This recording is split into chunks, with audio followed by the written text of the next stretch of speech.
Good morning, ladies and gentlemen. I'm going to take you through a presentation on STEM, the driver for industrialization and modernization.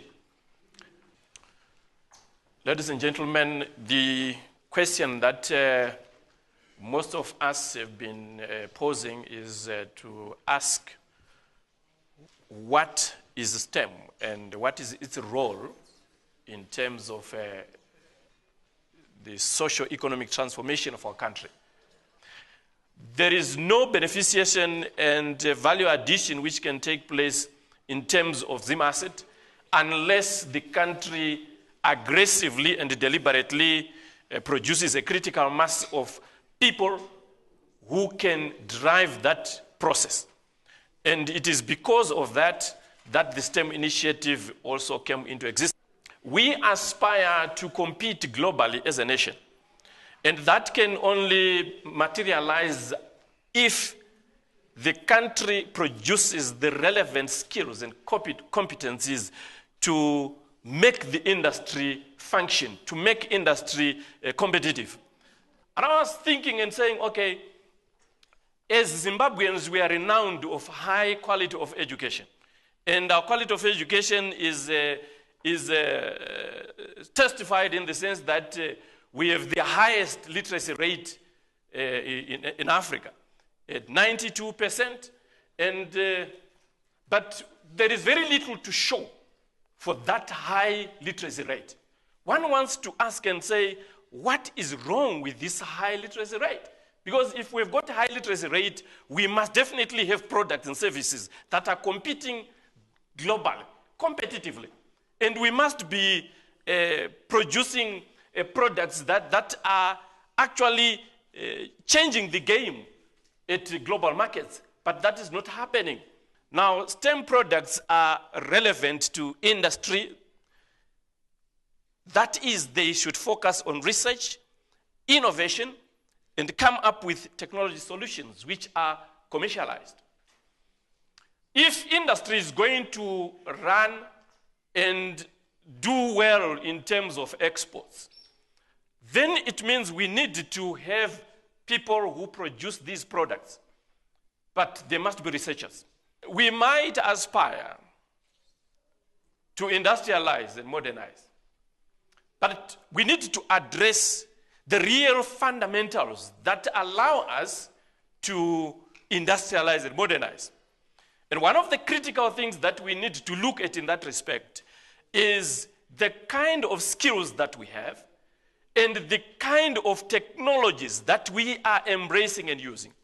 If our industry today continues to use old types of equipment and machinery in the digital era, clearly the product that you produce is of a lesser quality as compared to the one that is produced using digital systems. So the need to embrace new technologies is critical. Therefore, universities are challenged to come up with new programs to equip those that will go into industry with the relevant skills. But at the same time, industry itself must also respond. Before industry gets the relevant skills that it requires, it must respond by making an input into the development of the curriculum that is produced in our universities, because you must have a say in the shaping of the product that you want to employ in your company. The moment we realize that old technologies do not take us into the future, and therefore we work to discard them and embrace new technologies, we then usher our economy into a new era. And that new era is where we bring in new industry sectors. And I'm talking about new industry sectors, some of them which have never been there before. Therefore, we must talk about the digital systems. We must talk about technology solutions based on emerging technologies, particularly focusing on how we can deal with the current and future problems. So STEM is meant to address that. Therefore, our vision as a nation is to industrialize and modernize Zimbabwe. And when we do that, we are driving the entire economy from an extractive economy to a knowledge-based economy. I want to address the question of what is industrialization? What is industrialization? When we talk about industrialization, we can start from this quotation, which says, and I quote, "Industrialization is the process during which a society or country transforms itself from a primarily agricultural society into one based on manufacturing goods and providing services." Now, by their very nature, agro-based value chains do not allow countries to move higher the value chains, which value chains allow countries to unlock wealth. So we will never create wealth for this country unless we deliberately move over to the higher value chains. And we will continue to act as sources of raw material. And this is what is happening now. We are producing raw materials, we extract raw materials from here. There are lots of companies that come into Zimbabwe to extract. They don't manufacture here, they export. And that whole process really is depriving Zimbabwe of its opportunity to create its own wealth and to develop. And this cannot happen unless, as Zimbabweans, we take the decision to do that. Ladies and gentlemen, I would like to remind you that Zimbabwe is our country. And this is the only place under the sun that we call our country. And it is in this particular country that we can make a difference. If we make a decision to make that difference, if we decide to solve our own problems, then we will be able to solve those problems. If we wait for someone to come from somewhere else to solve our problems, we are making a big historical mistake. And that historical mistake will haunt us to our graves. And we need to change our mindsets and believe in ourselves and say we want to embark on this path towards industrialization and modernization. Rightly, as the Deputy Minister has said, it's not an easy overnight exercise. It is a process that we must dream of, that we must focus into the future and say, what is it that we need to do today so that tomorrow we will be there? In other words, our country needs dreamers today, dreamers of the future, dreamers of an industrialized Zimbabwe. And that's what we are talking about. We must view the STEM initiative as a broad kind of a strategy which is not just limited to funding all-level students. No, it's far, far bigger than that.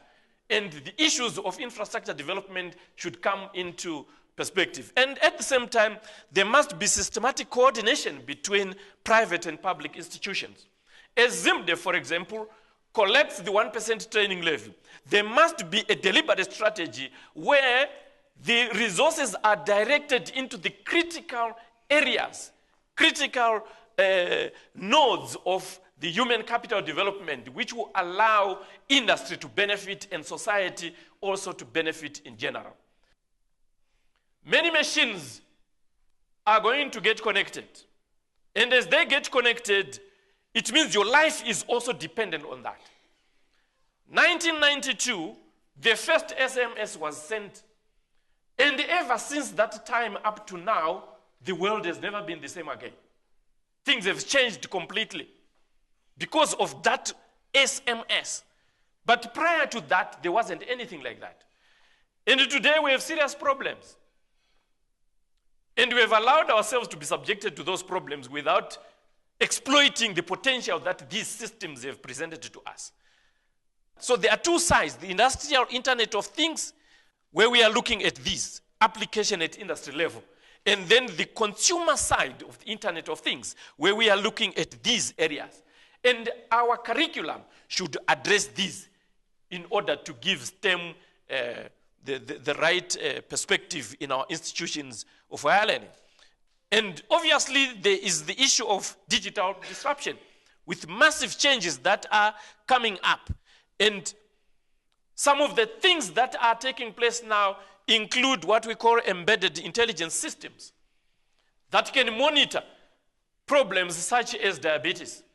You have got a small digital embedded item or object which monitors your insulin levels in the body.